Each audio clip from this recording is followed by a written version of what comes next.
my paper is really about 4 topics. And as I explained in the introduction to it, I make no attempt to add anything to the discussion of these topics.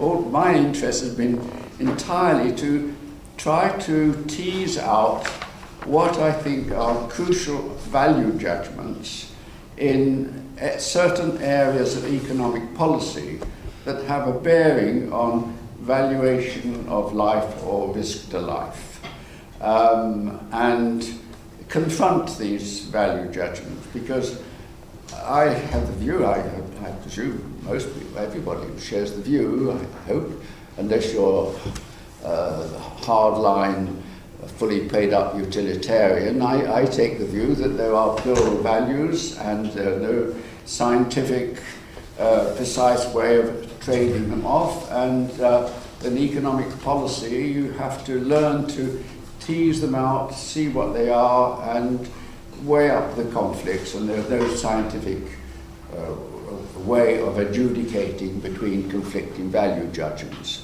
So all I've tried to do is to bring out the value judgment involved in this issue, which is of considerable importance in certain administrative decisions which involve risk to life or saving life in the field of transport, allocating medical expenditures, and other ways of protecting people from killing themselves.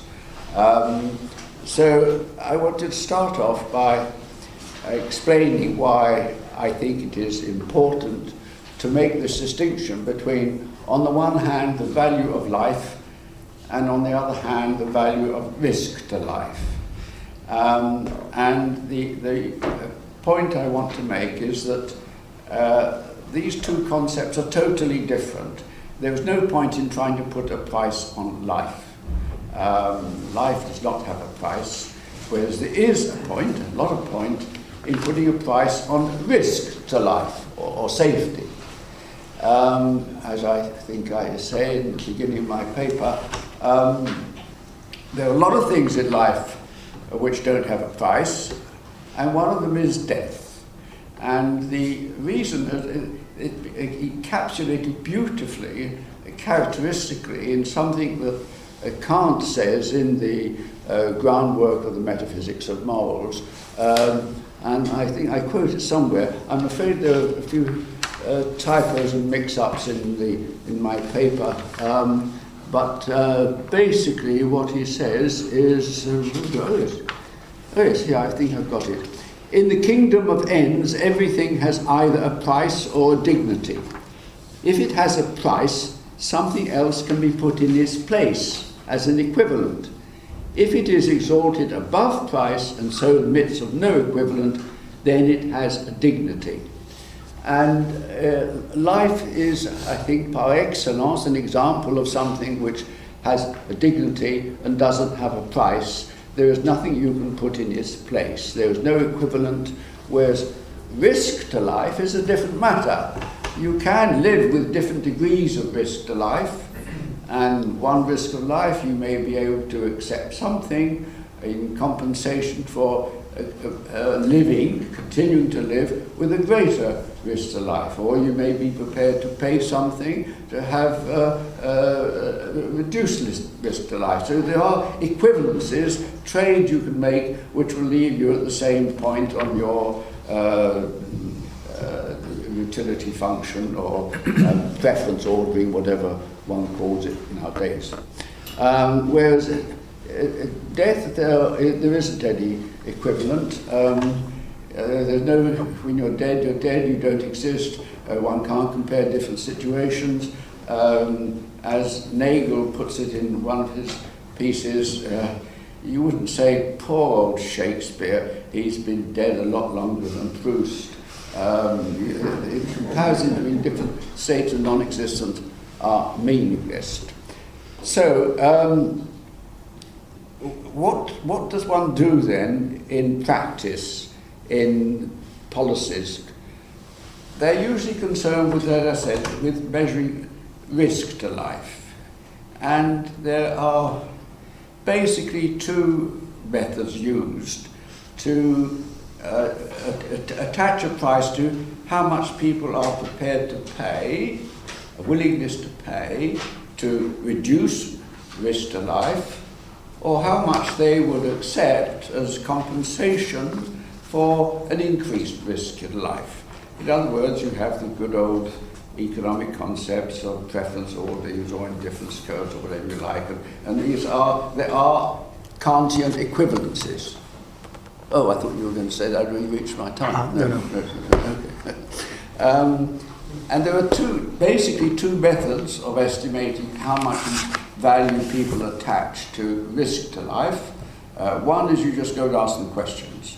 Contingent valuation methods. You go and you ask, how much would you pay in order to reduce the risk to being killed in a railway accident by 10 people a year to 9 people a year, or whatever it is, or how much would you accept in compensation for an increase in risk to life because we're going to drive a new road through here, and it'll probably mean that 1 or 2 more people around here will be killed. So you ask people these questions. That's one method. The other method is the revealed preference method. Of course, revealed preference, economists like that. You see? You go and observe how much people actually spend in order to buy a safer model of a motor car, or how much they spend in order to install what they call smoke alarm things in their house, that sort of thing. And you try to deduce from that. That's another method. The most common method, the widely used method, certainly in the United States, has been labour market studies. They're very complex studies, very professionally done, in which they observe how much people will require a higher wage in order to do a more risky job, or the other way around. So all these studies then try to give some estimates of how much people value risk to life, which is a meaningful sort of question. Well, in my paper I discuss one very important critique of this whole approach. You see, the basic economic justification for this approach is that if you know how much people will accept to compensate them for an extra risk to life, well then okay, it passes the Kaldor-Hicks or Hicks-Kaldor, depends whether you come from Oxford or Cambridge, compensation test, see. And so it's perfectly legitimate if you know that everybody will pay, say, £10 to reduce the risk to life, and there are 5 million of them, so that's £50 million, it's worth it, and it will only cost £40 million to do this, to make this change, then okay, it's worth going ahead, but the figures could be the other way around, and so you won't do it because the costs to it exceed the aggregate of people's willingness to pay or to accept, making the appropriate adjustments. John Broome, just retired here, as most of you will know, and a good friend of mine, and we've discussed several questions over the last 25 years. We usually when I'm having any argument with Broome, I finish up being on his side. But in this case, because I didn't want to finish up being on his side, I avoided arguing with him about this particular issue. We keep off it. And he has criticised the whole of this compensation test criterion. And the base of his criticism is as follows. You ask people, would you accept this compensation for an extra risk, or would you pay this amount in order to have a reduced risk? And what the individuals are doing is they are maximising their expected utility function. Nearly 5 million people in this are going to be exposed to 5 million people exposed to a certain risk, and they know that one of those 5 million may be them. So there's a 1 in 5 million chance they're going to be the person who will be killed, who will lose his life. You see. and it's an expected utility function, so it's weighted by probabilities. It will have a very, very small probability. And they're told that if you accept this, you will get £100 or £500 compensation as sort of a share in the increase in national product that we will get out of this beneficial project, like a better transport or something. And so people make this decision and they will decide probably that, okay, that's fine, it's a good deal. See? But, Broom says, that's all very well, but the authorities making the decision, their expected utility functions looks different. Every term in it is somebody is going to be killed, see? And it doesn't matter to them who it is, and they will know that you can't compensate this person. So if you're looking at it from the point of view of authorities' expected utility function, you know perfectly well that no way can it pass the compensation test. Now, Broom is not saying you should never carry out projects which don't pass the compensation test. He makes it perfectly clear, nor is he saying that anything like life has infinite value or anything like that. He does say that he sells a pass a bit when he says that he hasn't yet thought of any way in which you can value life, whereas my view is that it's futile to talk about it, valuing life. There's no way you can do it. Yes, 1 minute. About 4 minutes. Oh, yeah. Oh, masses of time. Yes. Okay, thank you. And this is his argument. Therefore, it's really that if you want to go ahead with these sort of projects, you have to justify it on different grounds, not on Higgs-Kaldor compensation test grounds. Because look at it from the point of view of the authorities, their expected utility function is different, and that would make you reject every project. Well, the question is, so what? Why should we worry about the authorities' expected utility function? And this is one of the value judgments you have to make. Should you say that the authorities have no business having their own private expected utility function? That the authorities' job is to respect the democratic wishes of the people who will all maximise their own expected utility functions, and that's the job of the authorities. Not to recognise that the individuals are being ignorant and that in fact somebody's going to die who can't compensate. So that is one of the value judgments you have to make in this game. You could look at it, you see, from the point of view that participants are engaging in a gamble like Russian roulette, you see. They've got the pistol, they know that there's one chance in 6 they'll blow their brains out. If they're willing to take the chance in return for a certain compensation, they will do it. But of course, some members of the population will be willing to take the risk and some people won't. And this is the problem with all collective goods.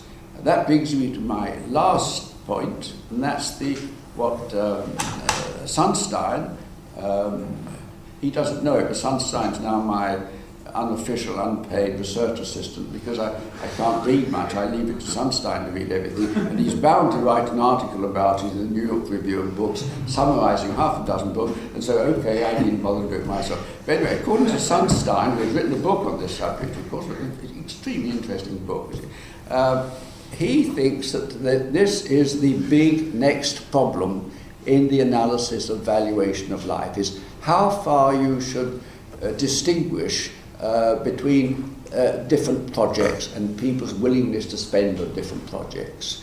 Because, of course, we all know, and Daniel Kahneman and the other behavioural psychologists have demonstrated, that people make terrible mistakes, they're ill-informed, particularly about risk. Very badly informed. They have ridiculous ideas about what are the most risky ways, most likely ways of being killed, and all the other weaknesses of people's choice making. And so, how far should we try to, what he calls, individuate between different projects and between different policies? How far should we try to narrow it down to see that if we're having a policy, for example, to reduce risk to life through air pollution, could we narrow it down so that only people in cities who are willing to pay a lot, they get the benefits, and we don't charge people who live in the country and don't suffer from air pollution? How far should we discriminate between different types of projects and different sorts of expenditures to respect the fact that people will be willing to pay different amounts for any given collective good? And he thinks, and I go along with him, that that's one of the next big projects, is how we distinguish between people. But my final point is that, see, this really links up with the Broom point about collective goods involved in adopting policies that will affect risk to life. One way of reducing the welfare loss of a collective good is, of course, to discriminate between the goods, and so people who will be prepared to pay more or for whom it's more valuable will pay more, and you can find the good to them. But how far do people have to accept that they are bound to lose some welfare in any provision of collective goods? Even law and order. There are people who are wealthy and have a lot of property to protect, would like to spend a lot more on police and law and order, whereas burglars and other villains would rather spend a lot less on it. See? So how far do you go in catering for this? And in the end, you have to say, well, we will all lose one way or another. We would have liked to spend more on reducing this risk to life or less on it. But this is the price we have to pay for living in society. We will all lose, but it's the price that has to be paid, and it's futile to try to distinguish between these different projects and individuate beyond a certain point, which, as Sunstein says, has to be decided in the end on political and social grounds rather than any economic calculus. So, well, I think I'm probably just about time. I think I should stop there.